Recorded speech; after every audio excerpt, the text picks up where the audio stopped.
Hello, everyone, and welcome back. This is the Boxing Lab presented by Celsius Live Fit Essential Energy, and here once again at the beautiful Caribe Royale Resort in Orlando, Florida. My name's Wade Plemons, and alongside me today, as always, the boys, the gentlemen.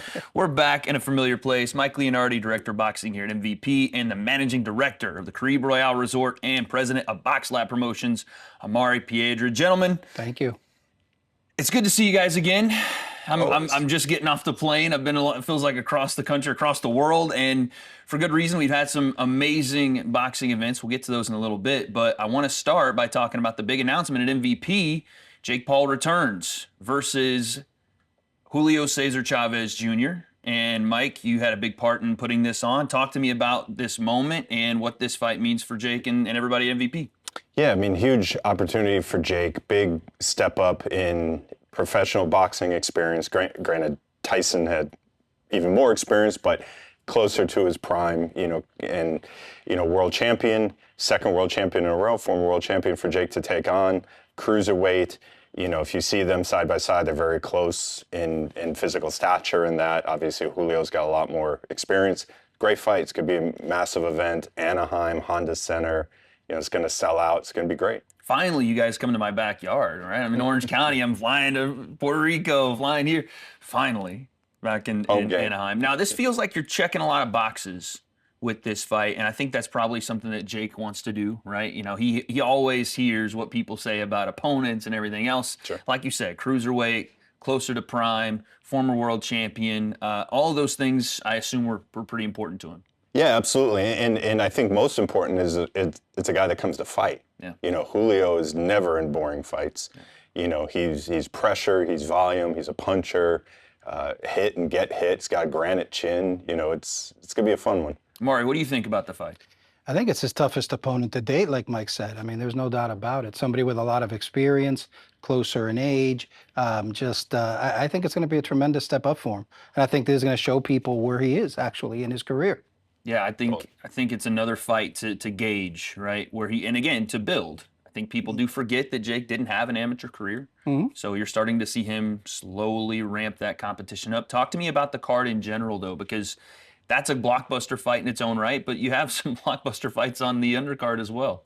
Yeah, so all that's been announced so far is the co-main event, Sordo Ramirez and Yuniel Dorticos, which anyone that's ever seen Dorticos knows he's always in barn burners.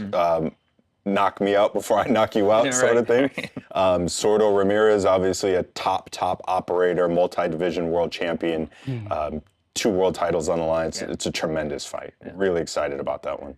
Is there a pointed reason for putting Sordo on the card? Because everybody's wondering. Now, again, Jake's whole plan has been to fight for a world title.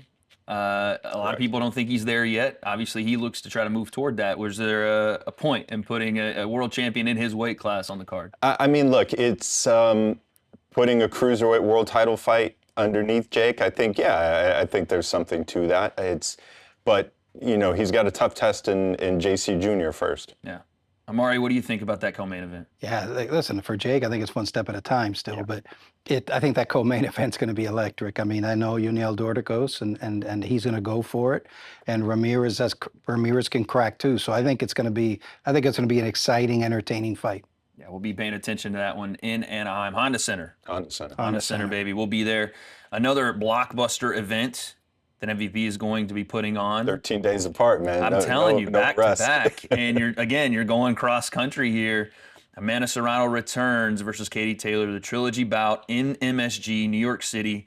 Talk to me about that one. I mean, look, it's the greatest women's fight of all time, times 2.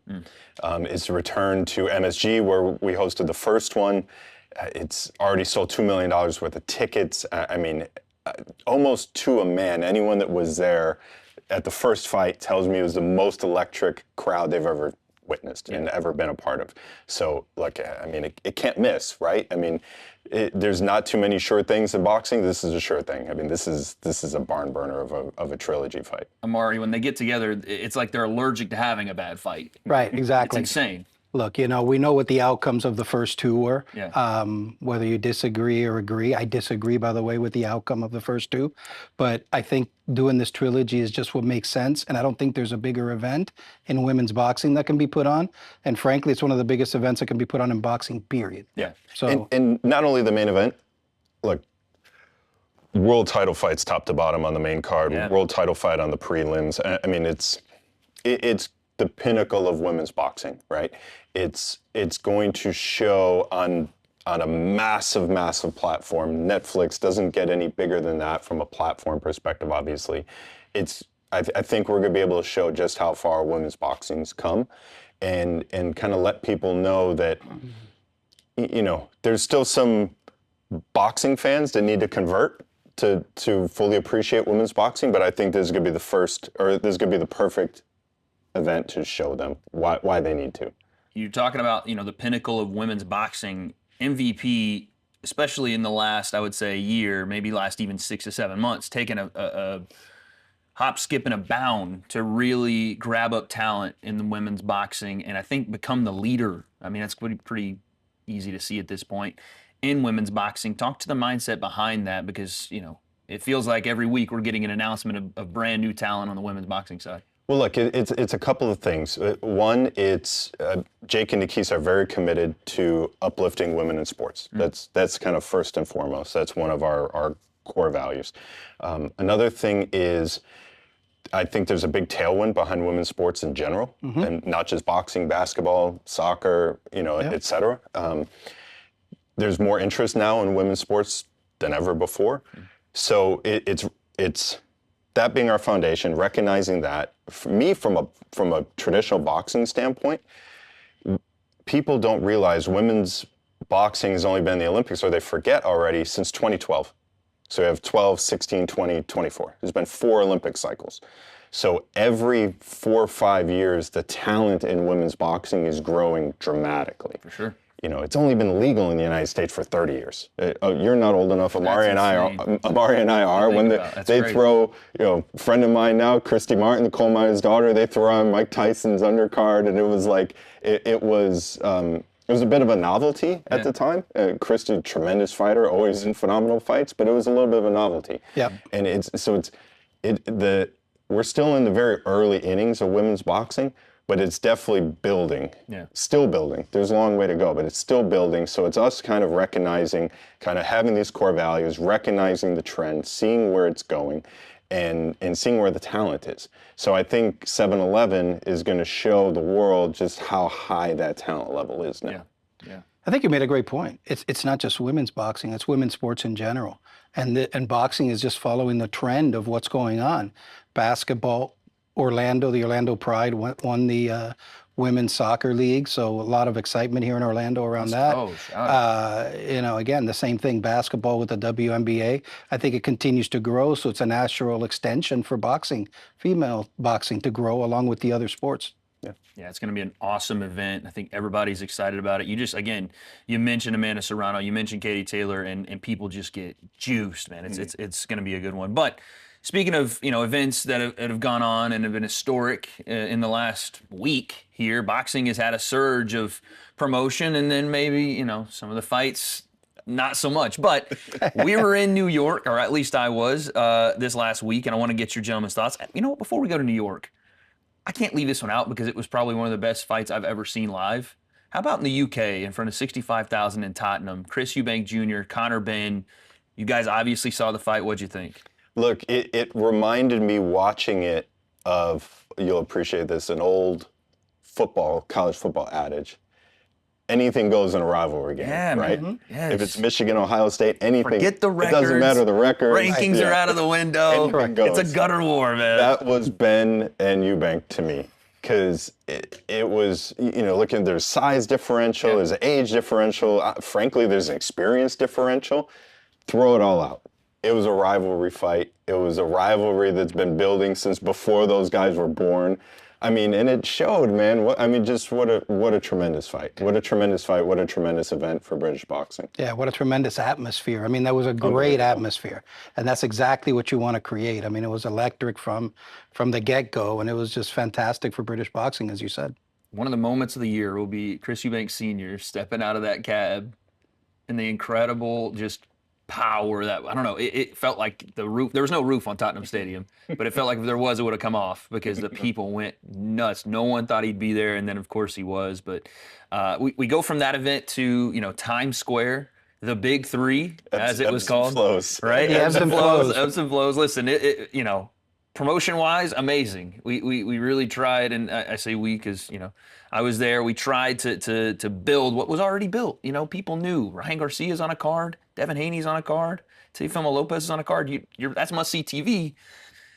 Fights didn't quite deliver the same way, Mike. Why do you think that was for guys like Ryan, Devin? What was it? The atmosphere? Was it the?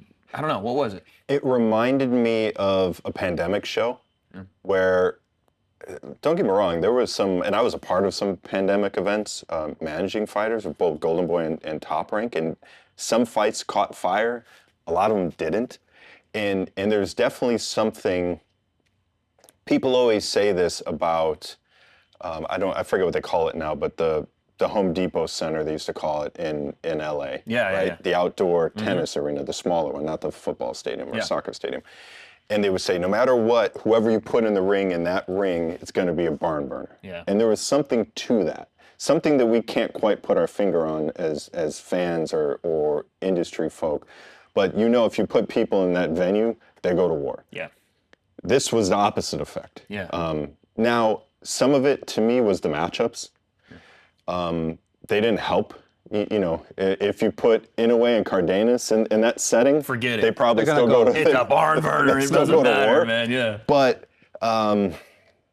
Devin and Ramirez, you know, Ramirez was always going to be a step behind Devin. Yeah. And Devin, Literally, by the way, just couldn't catch up to him. literally, Couldn't catch up to him. Could not figuratively. catch up to him. You know, a lot of love for Devin. He's tremendously talented. He's not the most engaging guy unless you force him to engage. And Ramirez was just too slow to do that. You know, Rolly came to fight. Yeah. Out of the six, I thought Rolly brought it. Teofimo boxed great. Teofimo was a No masterclass. shade towards him. He looked tremendous. A tough dude in front of him, and just Arnold couldn't figure him out. Yeah, and Barboza's just a notch below Teofimo. But out of the main and co-main, I know they were saying there's 3 main events, but the second and third fight, out of those 4 fighters, Rolly's the only one that really came to fight, in my opinion. Yeah, hats off to Rolly. Congratulations. I know him personally. Great young man. I'm glad to see him win. He really showed up. I mean, that's the one that showed up to fight. With almost no one expecting him. With to win, no one too. expecting that to happen. And I think that, you know, I think when he put Garcia down, it kind of Changed the fight. Changed the fight. And Garcia goes, hey, what's this all about? And I think that changed the fight completely from that moment forward. Yeah, I mean, Ryan, Rolly even said it in the build-up. Rolly predicted a lot of it. He was like, we're going to fight at welterweight, and I'm going to beat you because you don't like punchers. When punchers get in your face, it really disrupts a lot of what you do, and he kind of did, like you said, with the knockdown and just with his presence the rest of the fight. And I think something that I haven't heard talked about a lot after the fights, and part of that is the card was so kind of bad, to be honest. The people just moved on to Canelo, and then that was a bad card. But there's always a danger when it's beat this guy, then fight this guy. Always. You know, so you have, and that was 2 fights, right? You had both Devin and Ryan looking past their opponents. Yeah. You know, No matter what they say, like No matter Yeah, no matter what they say, what. their focus is elsewhere. Yeah, they already. you could see it through the build. You could see it. I was on stage for the press conference, and they just wanted to talk to each other. You know, Exactly. they didn't Exactly. really. Again, they would, you know, respect my opponent, but it was back to Bill and Ryan or Yeah, or Bill and Oscar. And, yeah. So By the way, trying to hold out, I was like, if you're working here, I'll work with you, but please don't swing on me. I don't want any smoke, Oscar. It was crazy. So I think that's a part of it that people aren't.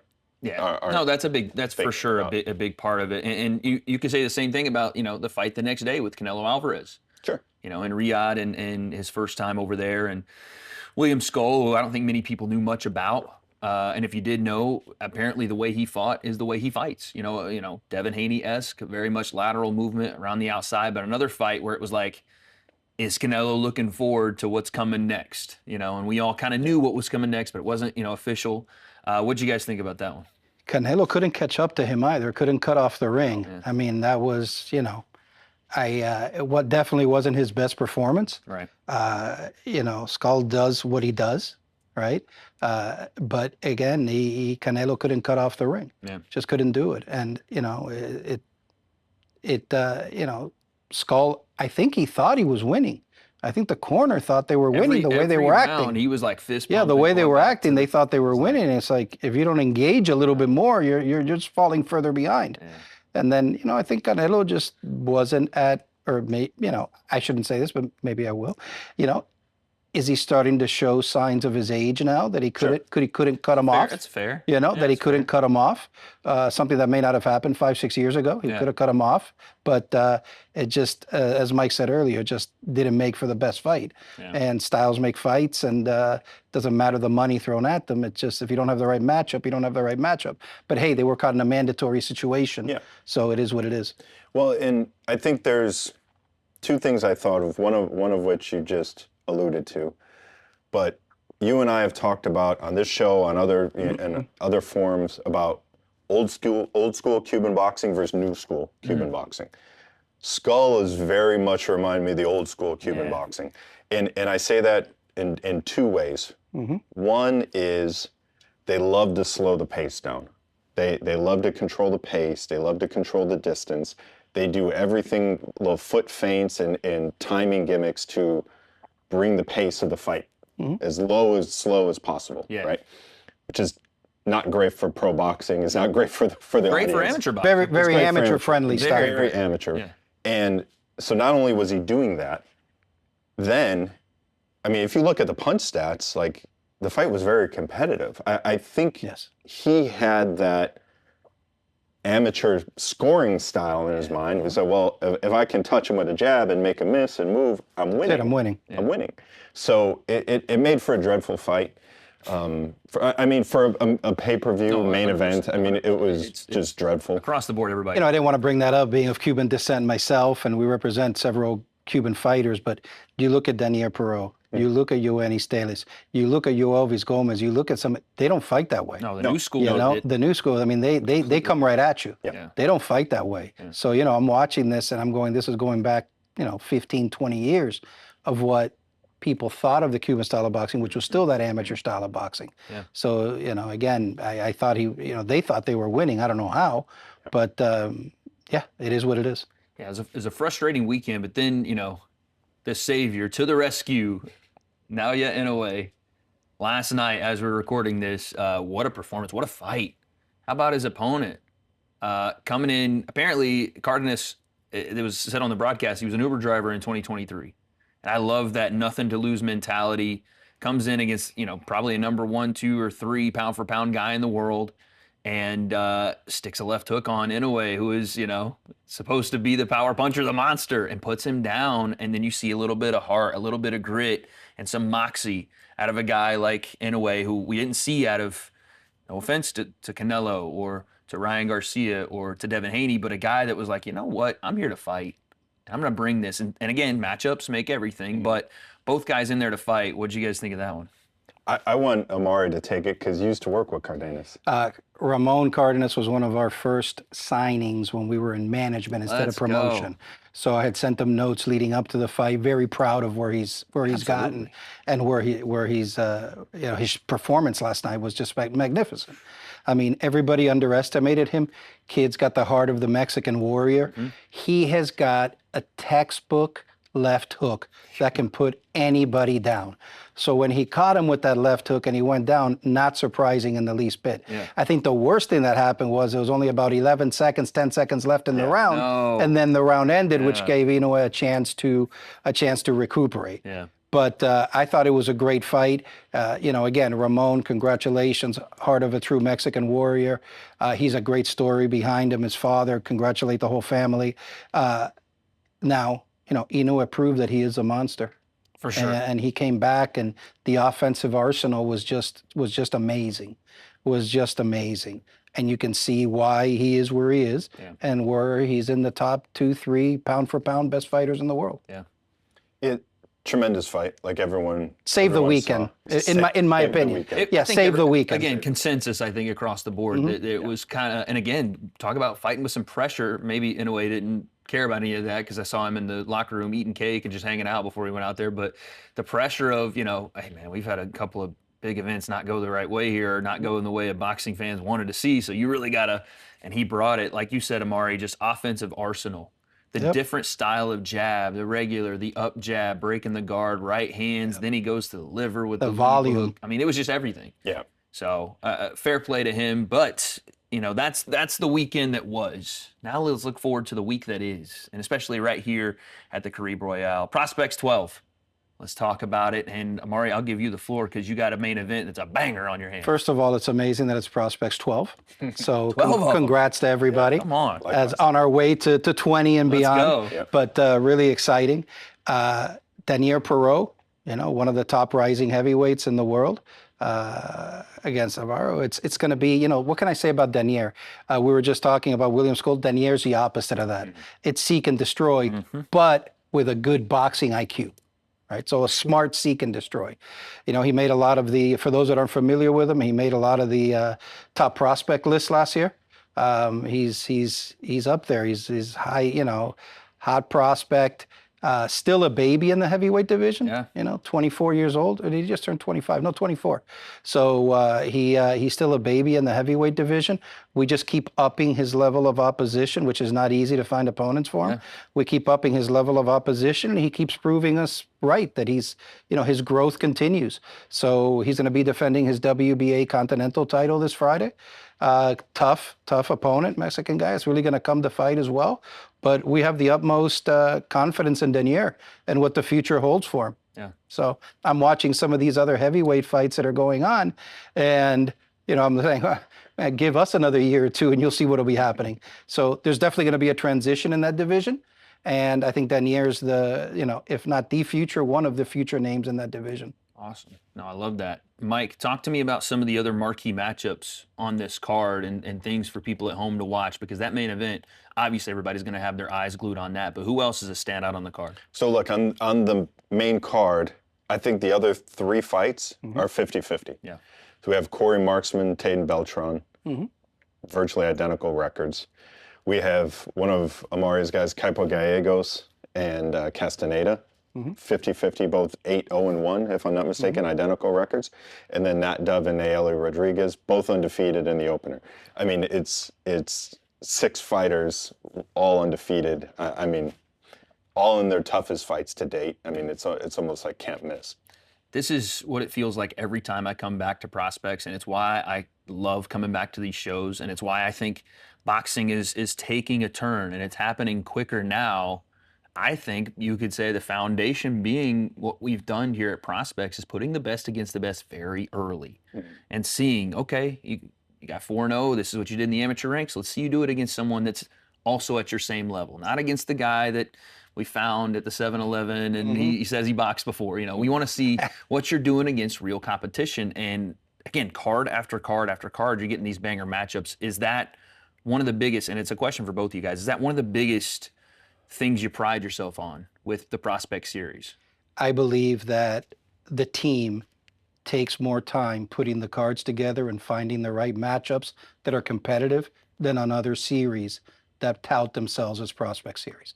And I mean that sincerely. When you look at some of the shows and you'll click on a show, and yes, you'll have a guy, as you said, that's 8-0, but he's fighting a 7-5, right? So I'm not going to say the outcome is predetermined, but there's a very good chance of you knowing what's happening. Yeah. We try to get the best matchups possible for everybody involved and to give the fans what they want, which are competitive fights. And that's really what we're doing while building our teams at the same time. Yeah. Mike, when you look at this card, and we talk about 50-50 fights, outside of, again, the main event, who is a standout performer in these fights? Who is a name that when everything's said and done on Friday night, you're going to remember and want to see come back here to Prospects? I think the easy answer is Corey Marksman. Marksman fought Tony Aguilar on Prospect shows twice, had a draw, fought him on Prospects and then came back and fought him on Paul Perry. Exactly, yep. And dominated him, he showed great, he really leveled up in the rematch. Yep. Tony kind of brought the same. And Tony's coming back June 7th for Prospects 13. Let's He's go. one of my favorite fighters of this series. By the way, soft announcement right there. Prospects 13. Let's go. I like that. But Corey, to his credit, and matter of fact, Corey was supposed to fight on the Netflix card and had a shoulder injury. He was supposed to fight Lucas Body. Yeah. Correct. So hats off Corey and his team, Angus, his dad, Anthony, his promoter. They're taking on all comers, and I love it. And he's got a great fan base here in Orlando, which makes it easy to bring him back. Orlando native. He brings his crowd. You know what you're getting. Look, it's a difficult fight for Corey, but he's answered the call every time so far. So I expect nothing different. Mari, same question to you. Out of either the Box Lab stable or just in general, what's one fighter that's going to jump off the page after Friday? I think a young man that continues to improve leaps and bounds, and he's still a baby at 19, is Kaipo Gallegos. Yeah. And a lot of big things being said about Kaipo. Oh, yeah. Expectations. And I think you're going to see the best of Kaipo on Friday night, and that kid's exciting as can be. And rarely do you see someone at that age put together 5, 6, 7 punch combinations like he does. So he fights well, and like if he's a 10-year veteran. And I think you're going to see that in him. And I think people are going to say, wow, look at him. Here's a name for the future in that 135-pound division. We definitely look forward to it. Once again, folks, Prospects 12 this Friday right here at the Caribe Royale Resort. Don't miss it. It's going to be an exciting night of fights, and whatever comes out of it, you're going to see more competition, more big fights right here on Prospects and right here at the Caribe Royale. And speaking of this awesome card on Friday right here at the Caribe Royale, Prospects 12, our main event, Daniel Pero versus Cesar Navarro. I want to bring in another member of this card, Coach DJ Walton. Yes, of course, the coach of Juan and Walton MVP Zone, but newly signed MVP Zone. And on this card, Nat No Love Dove. You got a fighter on this card. Nat's back. Talk to us, DJ. Super excited. This is actually Nat's first time on the main card of an MVP show. So we've been training really hard to put on a good show for you guys. Interestingly enough, we've been in camp since January. Yeah. January 4th. So, I mean, this is it's kind of been a bit of a forever camp for us. So, tapering and ramping back up and tapering. So we're just ready to fight, man. She's just she's like, I can't wait for the first bell. Right. So we're here, we're ready. We're trying to punch our ticket for the Netflix card. So absolutely. So we're here to put on the show. Yeah, I mean, this is the place you want to be, though, right? Not just here at the Caribe, because of course everybody wants to be here, but like you said, the mentality of just I just want to fight. Yeah. That's the mentality you want to have. As much as it's been, like you said, tapering down and ramping up. Do you feel that Nat's in a good place physically, mentally, and switched on for this one? Yeah, I think, mentally, we probably had the biggest kind of development growth over this past 3 or 4 months. Yeah.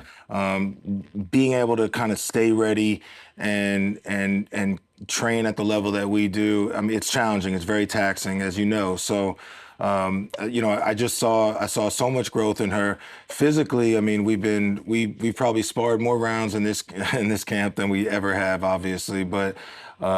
She's looking better than ever. She's sharper. She's faster. We've been working on power punches. We've been working on really sitting down, turning over, but creating the openings. Not just working on power to work on power, but finding those place shots that are going to make a difference in a fight, that could make a difference in a round. So the aggression, the offensive-minded fighter. She's already a pretty high output fighter. A little different than what we saw this weekend, but we're expected her to really go out there and showcase everything she's got. Yeah, you talk about, potentially trying to get a slot on that Amanda Serrano, Katie Taylor card, an all-women's card. Mike Leonardi's going to be here watching and obviously, looking for that moment. What do you predict Nat's method of winning will be? Are we looking for a big-time knockout here to submit that spot? Well, look, man, I'm not going to pull any punches. That's the goal. Yeah. We're coming in here to do damage. Yeah. This is her first time fighting 3-minute rounds as a professional. So, we're fighting men's rules. That's a weird term, by the way. Men's rules. I think we got to boxing rules. Standard. We got to find a better term for that, yeah. Right? But we're fighting 4 3-minute rounds, so it's more time for her to work, more time time for her to showcase her talent. So yeah, I mean, the goal is a knockout. I mean, ultimately, as a coach, you know, I want her to dominate every round. If the knockout comes, it comes. But for her, she's ready to go. She's fighting a rematch from an amateur fight. Yep. Naeli Rodriguez is also undefeated as a pro now. And if memory serves, split decision in the amateur fight, Yep. right?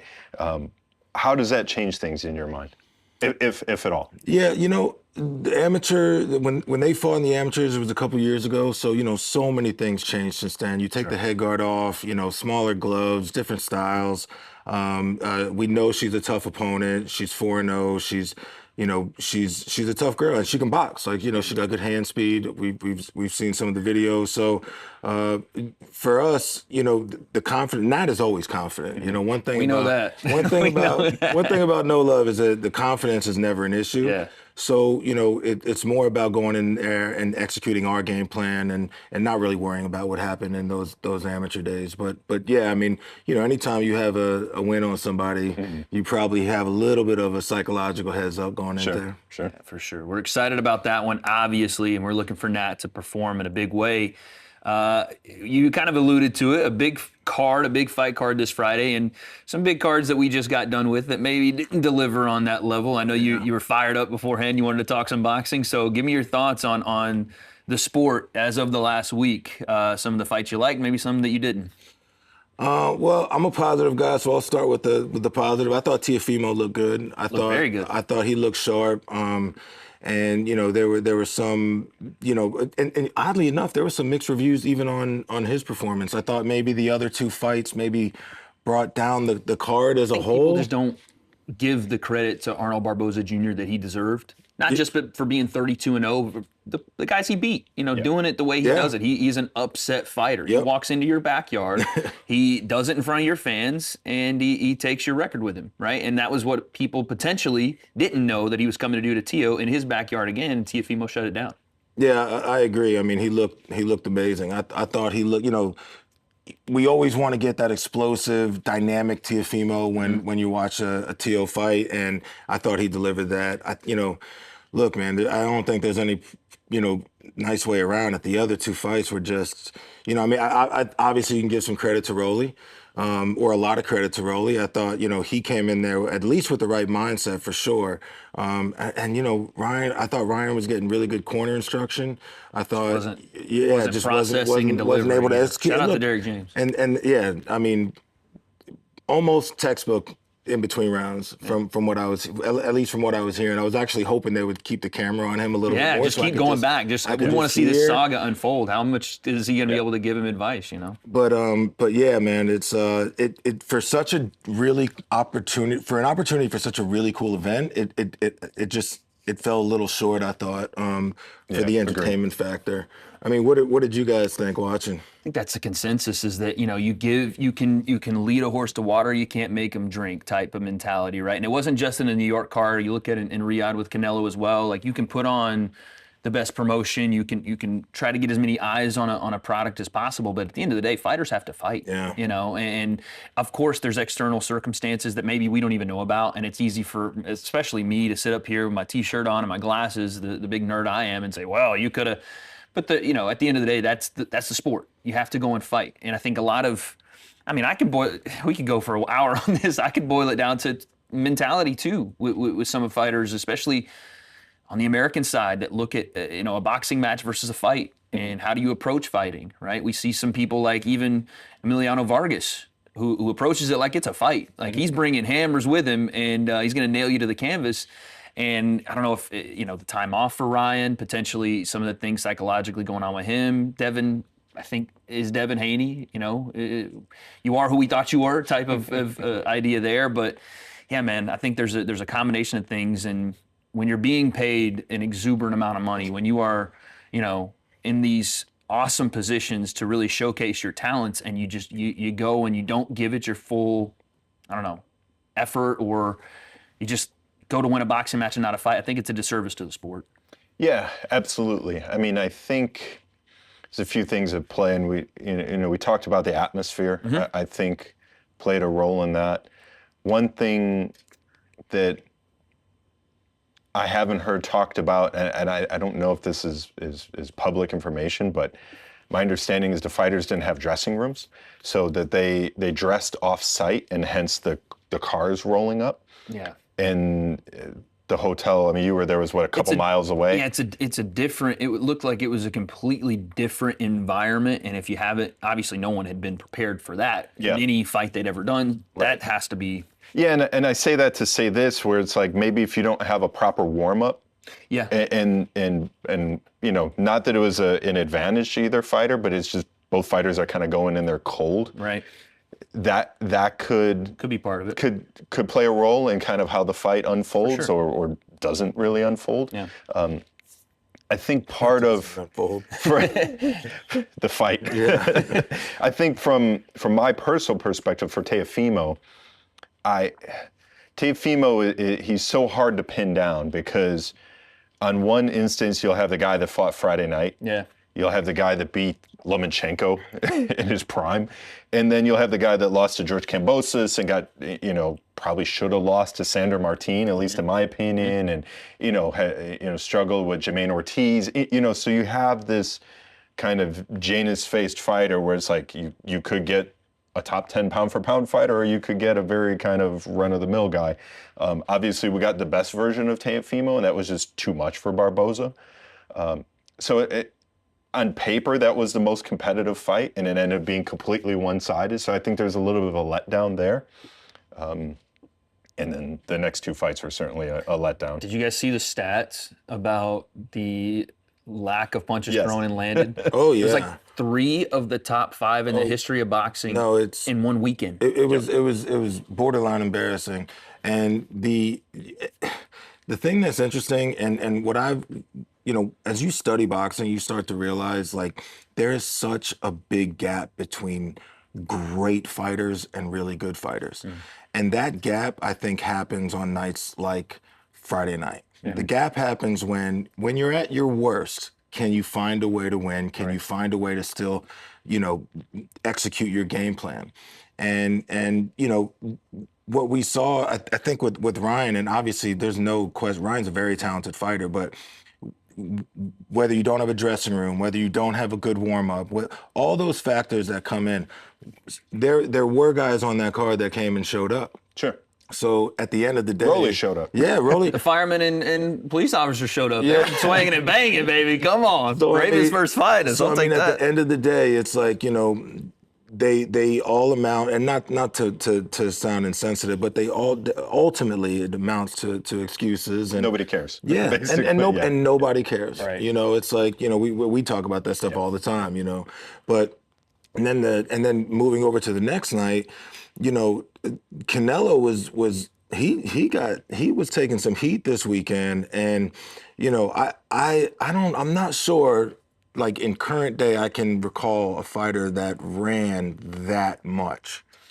I'm not like that when, you know, oh, Canelo doesn't know how to cut the ring off. I mean, like, at the end of the day, there's only so much you can do if a guy just refuses to engage. Super lateral. Yeah. I mean, it looked a lot like how Devin fought Jose Ramirez. Yeah. It looked almost exactly the same, outside of the fact that Canelo was able to land in certain spots and get Skull back on his bike. But yeah, I mean, you know, Canelo, you would think, because of the star he is, like you said, even on a night where it probably wasn't his best, still was able to find something to go out there. And again, all the external stuff too is like 6 a.m. over there. Yeah. Like, stuff no one cares about, but Canelo got it done. And we talked about this too.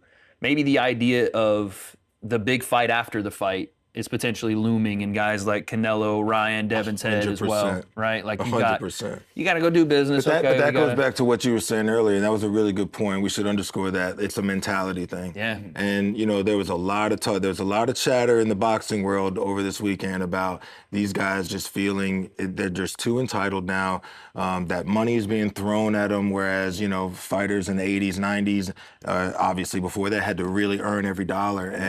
And now with these big checks being written, it's kind of like, hey man, I do my job if I show up. Yeah. You know, like the mentality that these other countries have, which is why they're excelling, is why they're producing really great fighters, is they want to come and prove that they're better. Yeah. They want to come and win in a dominating fashion, and not just win to squeak by. And I think that mentality, you know, is an old school American mentality. We used to have that. Where's it at, man? Yeah, we used Bring to it have back that here. Hey, man, Nat's got it. There we go. Yeah, Nat's got that mentality. Juana's got that mentality. I don't know if I've seen an MVP fighter that doesn't have that mentality. So I think, I give Mike all that credit. You're signing the people that are not only going to come to fight, but put on a great show, and they have real ambitions, and it's not just to grab a paycheck. Yeah.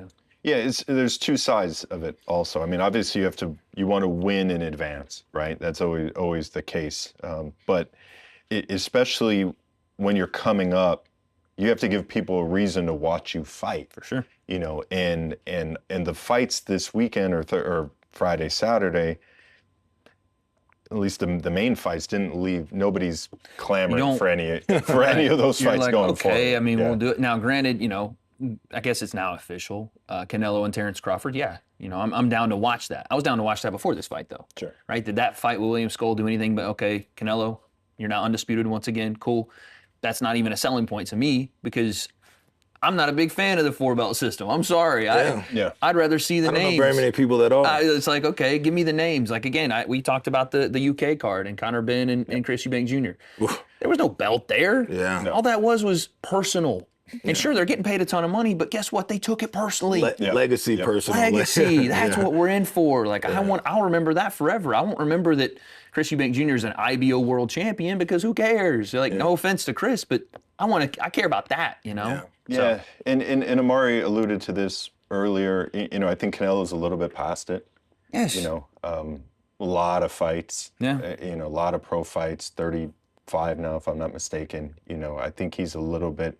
His body even looked a little different to me this fight. Yeah, you didn't see the shoulders popping and. Yeah, he wasn't chiseled as much. It's. Look, man. I mean, Father Time's undefeated, except for my brother from another, Badu Jack, 41, defending his title. Hats off, bro. But so Canelo's made a tremendous amount of money. Yeah. Also, it's.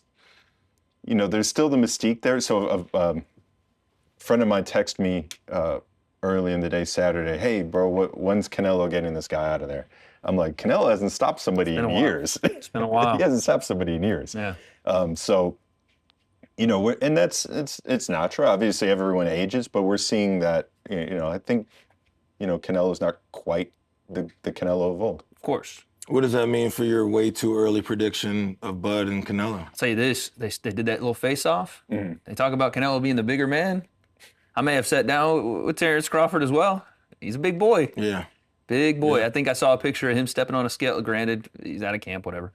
180 pounds, natural, walking around. I shook his hand. I was like, that's not a 147, 154 handshake. That's a grown man handshake. I heard rumors of Canelo walking around at 180 when he was back at welter at 47. So that's what I'm saying. Yeah. So I mean, I think the size thing is not a big thing to me. Yeah. No, I don't think so. And Canelo's not a big. Canelo. He's not big for 68. He's fought up to 175, but he's not. Did you see William Skull? Yeah. Huge. Yeah, looked huge. So the size thing is not a massive thing to me. I when it was announced, I was like, oh yeah, Canelo. But now I'm like, I personally, I like Crawford in the fight. Yeah. He's got. It's hard to say more tools because Canelo's pretty toolsy also, but Bud can just do all of it. Yeah. Bud can righty, lefty, pressure, boxing, counterpunching, No, I think leading. It's safe to say that Bud got more tools. Yeah. And Canelo, and that's a super high compliment because Canelo. What I mean, he's an all-time great. Canelo's an all-time great. But I think Bud just has right now tools. Both got it all, but right now Bud potentially with a little more. But you talk about mentality in fighters, DJ, and how we need more of that old school American boxing mentality. I think Bud has that. Bud has spades. I mean, Bud's a competitor at the highest level. Yeah. I sat down with him. He wanted to beat me in every video game we talked about, every sport we talked about. He said he was going to whip me in, and then he said he was going to go and do the business with Canelo. But is he a hooper too? Oh, he plays everything. Yeah, he looks. He wanted to wrestle me. Yeah, he started. We know he can wrestle. I know, and I was like, "Be careful," because I dapped him up, and he got an underhook on me, and I was like, "Hey, what are we doing? Be careful, watch out." But he's just a competitor at the highest level. And again, I don't want to give away my interview. It's coming out tomorrow. I asked him about that. I was like, "This money, this newfound fame. You're on Club Shay Shay. You're doing all this." He goes, "That don't change me." He's like, I'm from Omaha, Nebraska. You understand what that means? He goes, I do it on purpose. I don't buy the this and the that and the whatever. He goes, I drive a truck. Yeah, my truck's souped up, but that's what I do. That's me. Yeah. And he goes, that's going to be me, money or not. And so I think he's got the right mentality. Someone else that does is your son, Yep. Walton. Can you any update for Warner right now? What's going on with him? Yeah, so we fought that last fight with an injury. Yeah. So we gave him a little bit of time. What was that? December. December, Yeah. So after December, we gave him a little bit of time to recover from that. And we've just been, we've been working on strengthening all those little areas because, we basically the last 2 fights we've been injured, right? So we had a torn labrum in Puerto Rico, and then an injury in right here at the Caribe Royale in December. So letting some of those things heal up, but we're back in kind of like a light pre-camp, I'll call it. Okay. But just having him around, he'll be working the corner for Nat on Friday night. So Very cool. Just having him around camp with Nat has been awesome, and his mentality, he wants to come, and he's one of those young kids that just has a lot to prove. There was a lot of skepticism and floating around him, so he wants to come and shut the critics up. I love him. I might have told you this already personally, but I love him working the corner.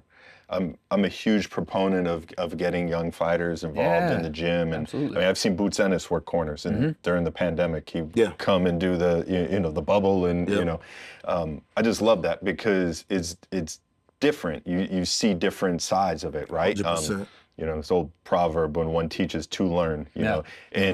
And just being in that corner seat, chucking the stool, you pick up things and you see it from a 100%. totally different perspective than when you're the fighter. So I love that he's doing that. It's the same way seeing their coach in their, sparring. It's like, there's a mutual respect that happens. There's a totally different vantage point. The POV changes drastically. Totally. So to see him work the other side of the ropes and hear and understand the game plan, even kind of seeing little things during sparring that he might call out, that both him and Nat can connect on because they're they've been in the ring.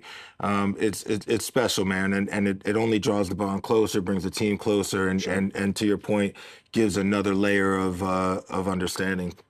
Team Walton, man, always bonding, always growing. And this Friday, May 9th, here at the Caribe Royale, Nat No Love Dove will be in action. DJ will be in the corner. DJ, we appreciate you so much. Thanks so much, guys.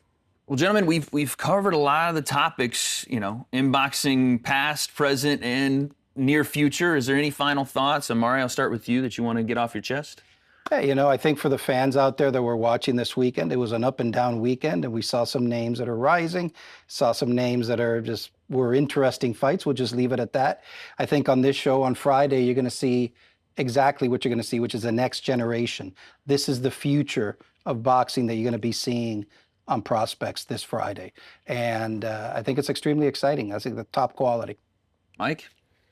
Wow, couldn't have said it better myself. We're going to have a great show Friday, June 7th, Prospects 13. We're back here at the Caribe World Title Fight, Championship Edition, Prospects. It's going to be another barn burner, making pro debut, new MVP signee, 2-time Olympian, Keno Marley, one to watch at cruiserweight. It's going to be tremendous, tremendous professional fighter. Big time stuff coming up at MVP right here at the Caribe Royale for Boxing Lab. For everybody here, I appreciate you guys watching. Once again, it's presented by Celsius Live Fit Essential Energy. Tune in this Friday, May 9th for Prospects 12. For Wade Plemons, Mike Leonardi, and Amari Piedra, this is the Boxing Lab. We'll see you next time.